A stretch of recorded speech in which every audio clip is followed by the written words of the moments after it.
All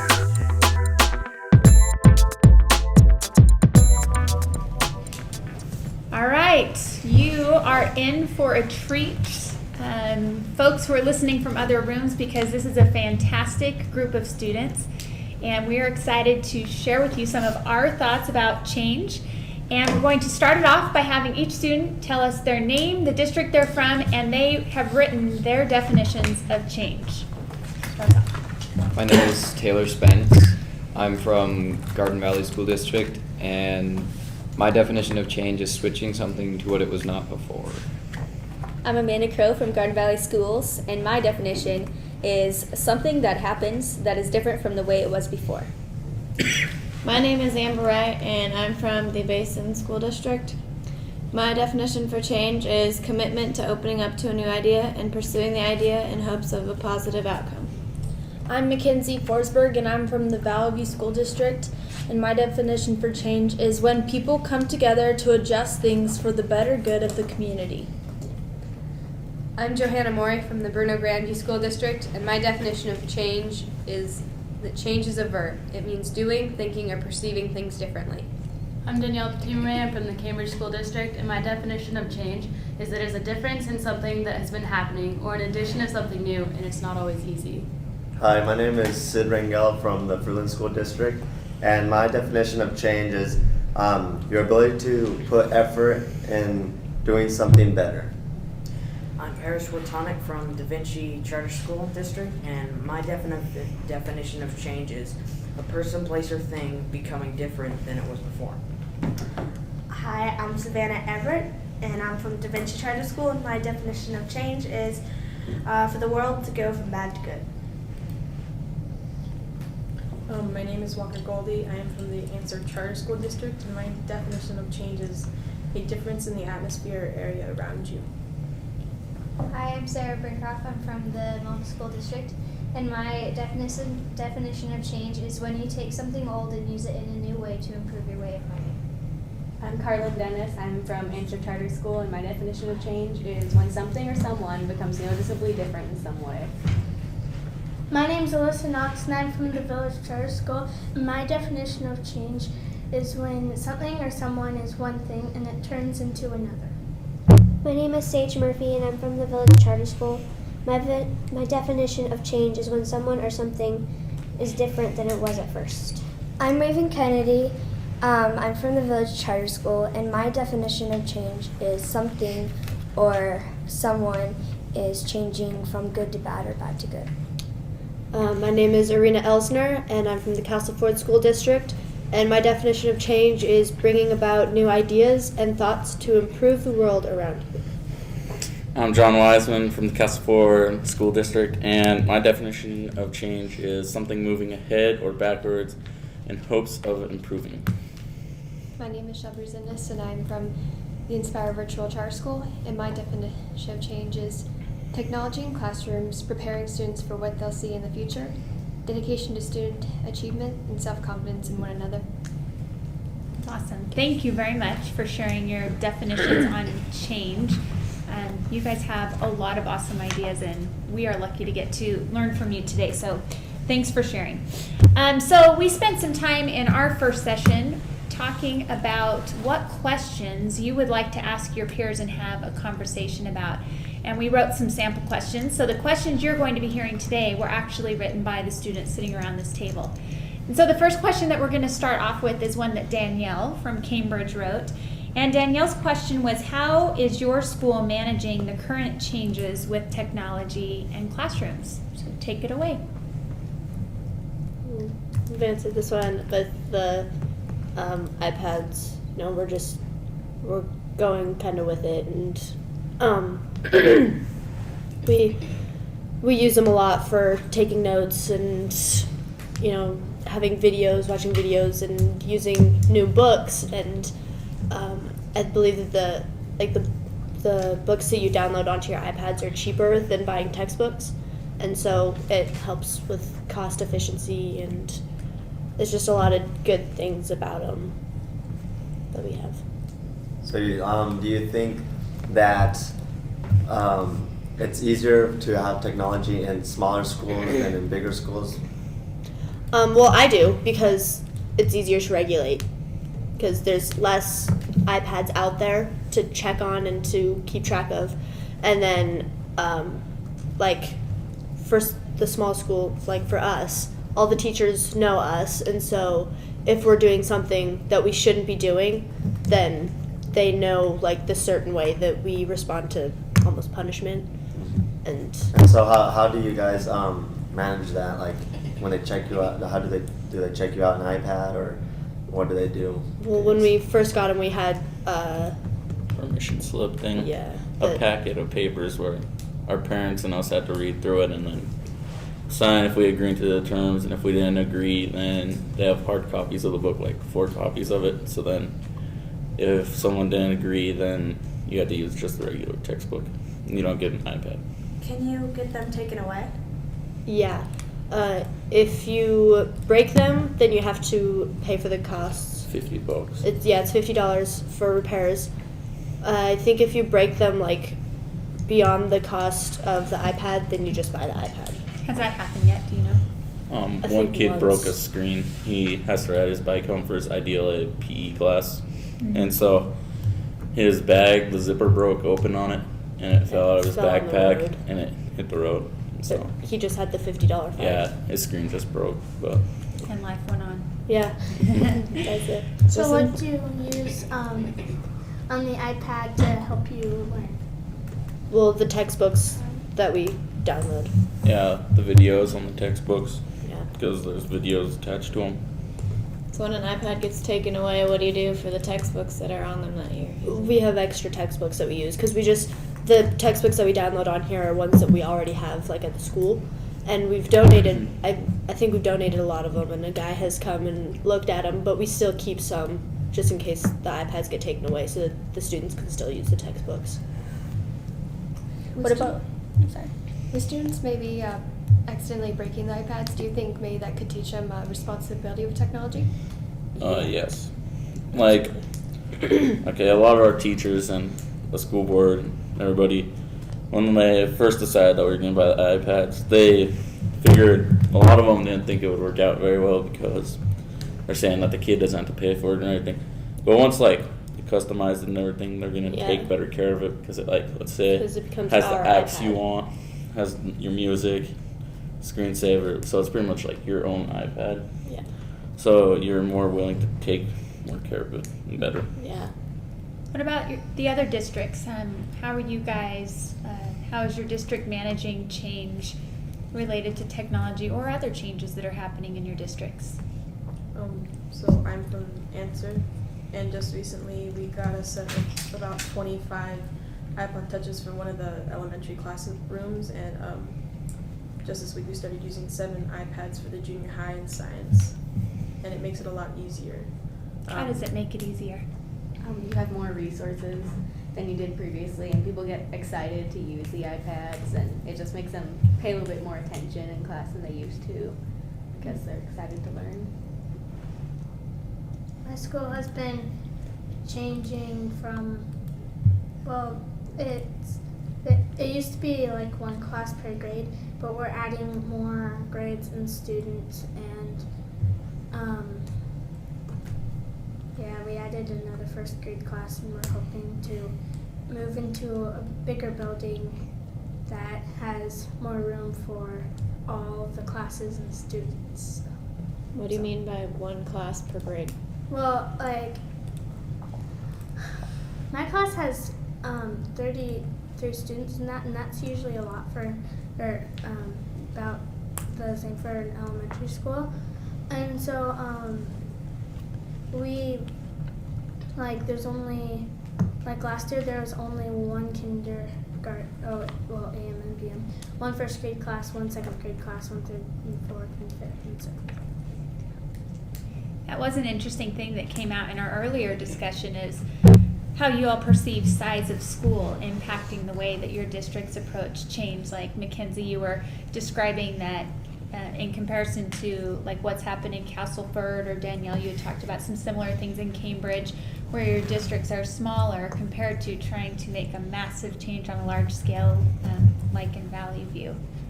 It's definitely difficult just because the fact that we have so many students in one tiny little area, and we have so many incoming freshmen, and we found recently that, and especially in just the senior project class alone, that there's 40 kids in a class and 5 computers, and the printer doesn't work half the time. And yesterday we had 2 computers that wouldn't let anyone log on, so that left just 3 computers. And then when the grade actually resulted in the fact that you had to have 15 printed off sources, it made it difficult because almost 3/4 of the class wasn't able to fulfill their assignment job.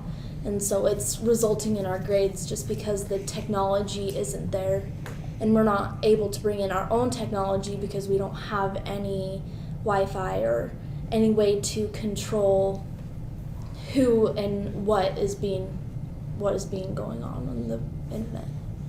Danielle, you had talked about something similar.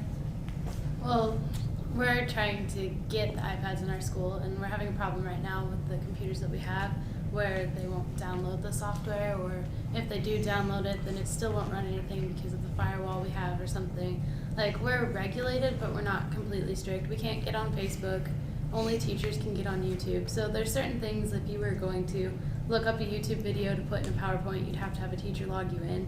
So if you were trying to do it on your own time at school, it makes it very difficult because you can't get through and stuff like that. So we seem to kind of settle that technology seems like a real opportunity, linking back to our previous discussions, that there's so much possibility. And Walker, I want to come back to you in just a second about what you're getting and you're learning about that. But it was very easy to kind of get in that downward spiral of a lot of the problems and challenges that we're all experiencing in schools and the implementing. And yet if we swing back to some of the possibility out of that, I'm interested to know a little bit more about how do you, and this comes back to a student question, how have you seen technology aid your education? How is it impacting the way you learn within the walls of a classroom? Well, I know for answer, students in junior high have to have a certain amount of service hours in. And last year we had little booklets, but this year we're using Edmodo, which is like the classroom Facebook. That's and so far it's made it a lot easier. How many of you are using Edmodo? Wow, that's incredible. That's awesome.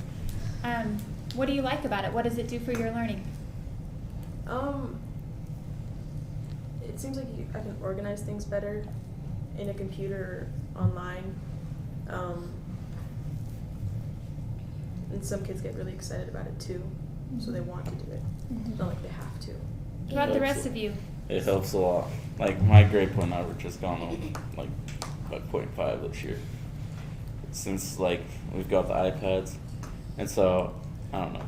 I think it helps quite a bit just because like you don't have to go and look stuff up on your own time. Like, give you time in class to look up, like, let's say, I don't know, like we have to write essays, and so in like our consumer economics class, but we don't really have like any big labs, and labs are usually took when they are, well, so there's like really no available time.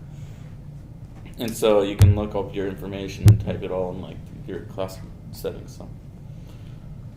What are some of the rest of your experiences with adding Edmodo as a tool in the way you're learning? I'm glad you're all excited to talk about it. How about Hugo and then Alyssa? I kind of like it. It provides a place for you to get all your assignments in one place. So whenever you're just thinking back through the day, you got to hurry, and it allows you to go and you can just do it at home, just check through your assignments, and it allows you to turn them in without actually being at the school.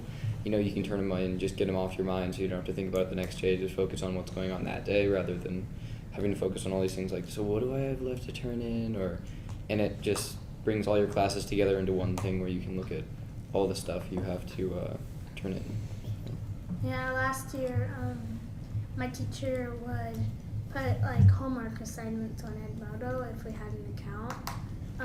Like if we forgot about it, she'd just remind us on it, and it was a lot easier to do stuff. It's easier to talk to, I could communicate with my teacher because we don't know her phone number and stuff. So it's a lot easier to do that. I'm using it in my independent study environmental science class, and my teacher, she's teaching a 7th grade like life science class at that time, so I can't really, you know, interrupt her class to ask her a question or something. So if I have a question, I don't want to forget it, I could just post it on there for her, or she'll like leave me all my assignments on there, or if it's a project, like something on the computer, she'll leave it on there for me as well. So it's a really good way to communicate where I'm like the only one in my class. So I really like it too because I take an IEN class, which is like, it's an online class, but the teacher is in Weezer, and she teaches a class of 31 while teaching us. So we can see them and they can see us, and it works out really well. But the Edmodo account, so she can post like our quizzes or a little test or little things we have to do on there, and it saves paper and it saves time, because otherwise we'd have to get together and make sure we fax everything over. So, and some things might get lost, so it just makes it really easier to just submit it on Edmodo, and you know for sure that she got the paper.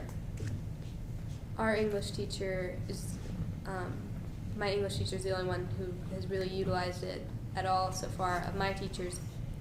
But she posts like a copy of our assignments and stuff on there, so if we're doing it as homework and we don't have the actual paper, we can go on there and look it up. And she also has pages for like our honor society, so we can keep track of like we're doing a trash cleanup and stuff. And there's a yearbook one, so we can have like yearbook discussions without being in all physically together. So I think it's great, except for sometimes it doesn't let me on. So. Yeah.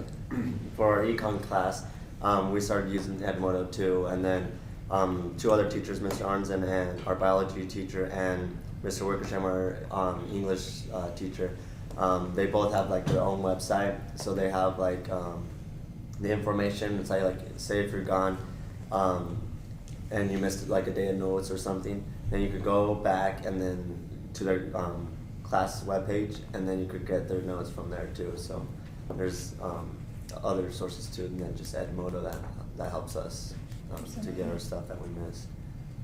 So if you were to open your thoughts up like really big and describe your best learning environment, the way that you would learn best or that would be most engaging for you, what would that look like? For me, I would definitely have to talk to my parents about this one, because I kind of live in Amish country with them. We still have dial-up internet, and we don't have phones or anything. And so with Edmodo, it's really, really nice to not have to worry about losing a paper or anything like that. We can just stick it on there because all of our English teacher posts all of our assignments and stuff. And I agree with Taylor and all of you guys how it's easier to process things, and it's easier to do all that. But for me, if I don't get it done at school, it's hard to do it at home because our internet is really slow. And one thing that I would change is definitely getting into the 21st century. As I said earlier, what I would change is I would want a new school building with like a cafeteria, gym. But it's a little tiny school with a little bit of space for all the students, and we're all crammed in our classroom. Yeah. I definitely have free it up more, so I have less things in the classroom to distract you. Just just the simple things that you need to do, and just be more comfortable and be kind of more like at home type of style. Just that's how I like it. Sid said earlier he wants couches in all of his classrooms. I think that couches, could be a great idea. I wouldn't change it at all. Why is that, John? You said earlier you're in your ideal learning environment. Yeah. Why is it so ideal? Well, because some things I didn't say earlier were I don't know if I said it actually. I forgot what I said earlier. But so this could be totally different. But like the iPads. So say you get done with your work early and you have your app games, well then you have something to keep you content, rather than let's say going to get in trouble and getting discipline referral. And so that's nice. But then I don't know, I just like how small our school is, and how the teachers aren't more one-on-one with the student than a big school. I guess a big school. I've never been to a big school, so I can't really say if they are or aren't. I'm guessing. So just like this, the teacher can help you out more than other schools that are bigger, I think. That's one thing that's come with the implementation that I don't like is the class sizes are a lot bigger. That's what I would change. I would want them smaller, so it's more one-on-one with the teacher. I wish everything was more accessible, like going back to the senior project class. I mean, we aren't able to have our own devices because we don't have the ability to use that Wi-Fi because the district is worried about the fact that kids are going to abuse it and they're going to do what they're not supposed to, and it makes it hard because at that point, how are we supposed to do a school project when at this point we can't even get a picture of a horse for a ag project. We can't even get a picture of a volleyball or a basketball for some sports project. I mean, and a lot of the sites that have valuable information are blocked on the school's website, and so in the whole modem. And it makes it hard. It makes the students' job hard to get the homework done because not only are you having to finish that one project, but you have 7, 8, however many other classes that you have homework for, and so it makes it more difficult. So do you think, like, you know how early today we watched that video and it said that being a good leader, you have to have trust in other people. Mm-hmm. So I mean, they could kind of put their trust in us and let us, also be a leader, And earlier, I think it was Danielle who said that if they're on Facebook in class or whatever, and they're doing something that they're not supposed to, they're ending up hurting someone else. Not hurting someone else, they're hurting themselves. Yeah. And so at that point, it's the responsibility of the individual rather than the responsibility of the whole entire school district as a whole. That's pretty much our school. Yeah, if you have due dates and stuff and you don't get them in, then the teachers know. It falls on you. It falls on you to get your work in and to do all your right assignments, and if you're playing on games during class, then you get your work done outside of class, and you have to finish it. See, one of the things that I like, with the technology coming in and everything, where I like to learn and where I like to actually work aren't always the same place. Yeah. Sometimes when I like to work, like if I just need to get a lot of work done, I'll just throw down like a beanbag in the middle of my chair, grab my computer, plug it in, I have all my stuff around me, and I'll just sit there, quiet, alone. And like that's not really the reality in school, but with the technology and stuff, it allows us to do that because a lot of the information, like if we don't get it at first in class or something like that, a lot of the information is available again in your house, and you can do work there. For some of us it's not. We don't have some of the internet access at our house and things, but you can still, usually if you have a computer at all, you can at least like type up the word things on your own and, bring those back to the computer. And so I kind of like both. I like hearing from the teachers, the personal things with the teachers, but then working, I kind of like something different, something a little more homey, like Sid was saying. Yeah. I definitely like a different workspace. Because when in a classroom, I like having a teacher there so that I can ask questions and everything. But if I know what I'm doing, then I don't want people around me. Like, it's better just for me to be alone so I can just get it done. You guys wrote an amazing stack of questions, and I was surprised how many of the questions you wrote were about technology, because that wasn't the instructions. You could write questions about anything that you wanted to, but probably 2/3 of the questions that you wrote were things that we've been talking about, like how does your school manage current change with technology in classrooms? How have you seen technology aid or deter your education? I loved this one. How advanced would you call your school in technology? Old school, new age, or middle age? And you just wrote a lot of questions about technology, so I can tell that's something that's really on your minds, and I appreciate the things you've shared about that. I want to shift gears just a little bit before we run out of time in our conversation, because this one was very interesting, and we didn't really get to this yet, but why is change difficult and so hard to overcome? You guys think? Okay. Paris, go ahead. I think because when something changes, it's not, the same thing that you're used to, so you have to adapt to whatever has changed. So, yeah. So like when you go to school, you have a routine each day. Yeah. You know, 7 periods or whatever, how many periods. You keep doing the same thing over and over again. But when you have some change in there, you're just like, whoa, what just happened? So you're like shifted out of gears, so you don't really know what to do. But sometimes it's hard to overcome because we don't want to step out of our comfort zone. You don't want to step out and try something new because you're already used to doing that same thing like every day. So it's very difficult to overcome. And if it's been working for you, like, you know, your same routine has been working and you're good at doing your same routine, then some change comes in and you're afraid that it's going to destroy that and that something bad is going to happen. And change can be good too. Like I'd say it's harder for teachers and like school board members and superintendents and principals and like the adults to overcome a little bit more. Because like when they went to school, some of them may have had typewriters or something. And so, I mean, like, they might not, because it's different than what they know, like computers are probably advanced for some people, but so they want to like just kind of stay with the traditional way of things because it's worked pretty well in the past. Oh, they believe it has anyways. Yeah. And so they just want to stick with it rather than go on to something that could be better because they don't know if it's going to be better or worse, but it could even just be better. But. Right. Well, one of the things I'd say is one of the hardest things about change is there's always someone that resists it. Like, it almost seems like no matter how large the crowd, there's always it may seem almost everybody's going with it, but there's always those few people that just don't want to change, and it's just there's always a resistance, it seems like, no matter what kind of change it is.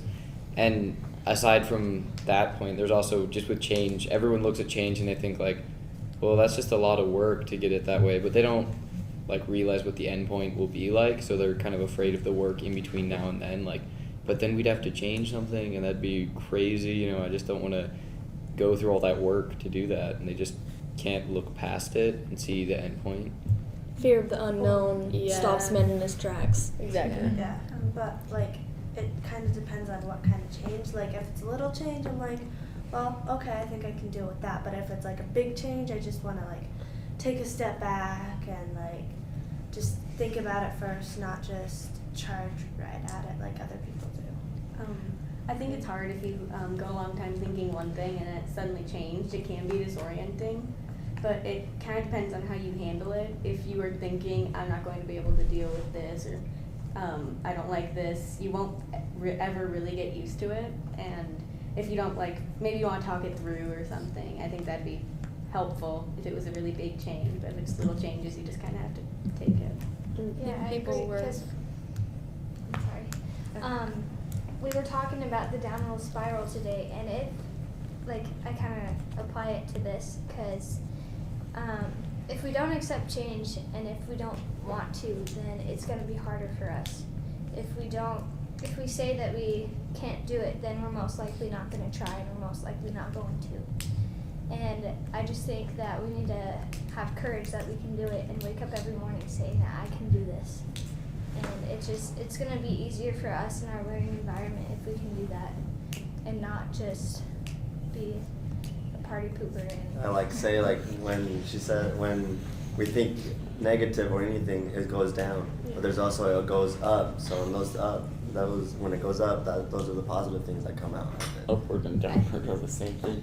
I think one of the big things people worry about with change is logistics. I mean, Yeah. I know that money troubles and like some of the new technology in classrooms is as of yet unproven. So school districts and teachers and everybody wonder, is it worth the money that we're spending on it if it doesn't work? And so I think the fear of wasting resources on a failure is a big part of resistance to change. And of course, when you try something, there's always going to be little bumps in the way that distract you. That's when you're going up. There's obviously the downward spiral again. And so I think as like student leaders, I mean that's what we're all here to be leaders here. As student leaders, we need to recognize when change is bad and when change is good, and we need to realize how to implement all this new stuff into other people's lives and not just ours. Like, I know one of the teachers, she teaches in the resource room, and she actually saved up her own money and went and bought a Kindle Fire, and actually 5 of them, and she's using them in the resource room with the special needs kids. And I TA for her, and I work with this one little girl, and she's severely Down syndrome, and she can't pronounce her words, but when she gets to playing with the Kindle Fire, I mean, they may seem really, really simplistic games, but they're helping her connect and they're helping her learn. And I've seen these kids do some amazing things with just this simple little piece of technology, and it kind of scares me, but at the same time I'm in awe of the fact that school districts and we as humans are going to be able to do so much and accomplish so much more with technology. I mean, it doesn't have to be vast or expensive. It's just the fact that it's there and they're able to learn from it and grow. Well, Mackenzie, I think that's a perfect comment for us to end on. You guys are awesome, and I'm so glad that I get to sit and talk to you for another half an hour. But thank you very much for contributing to the conversation.